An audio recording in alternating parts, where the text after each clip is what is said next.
2,000 plus people. We can't even account for all of the people who have been lynched in this country. You had individuals burned who were tortured in the United States of America. With individuals who were, this is a barbecue. We had Americans who literally went to lynchings like it was a picnic in this country.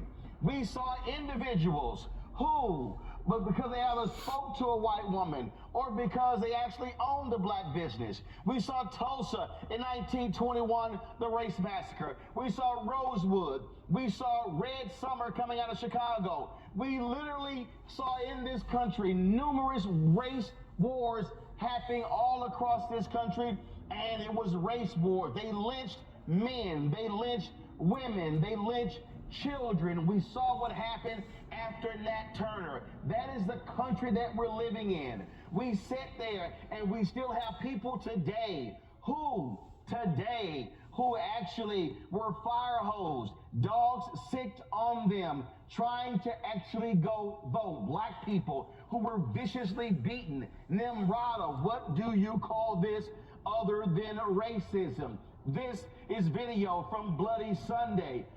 Absolutely racist. Fire cannons, folks who were beaten, John Lewis and others, beaten to an inch of their lives because they were black people who simply wanted to exercise the right to vote. You had a United States military Nimrata that until 1948 segregated troops in its military. There were race wars in depots where you had white soldiers and black soldiers.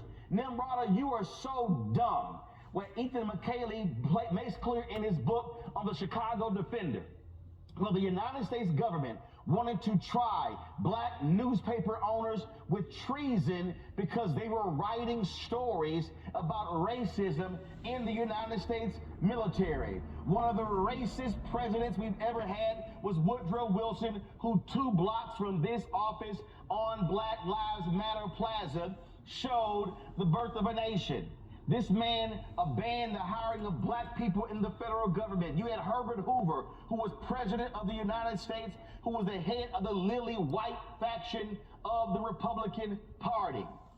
You cannot sit here and say America was never racist.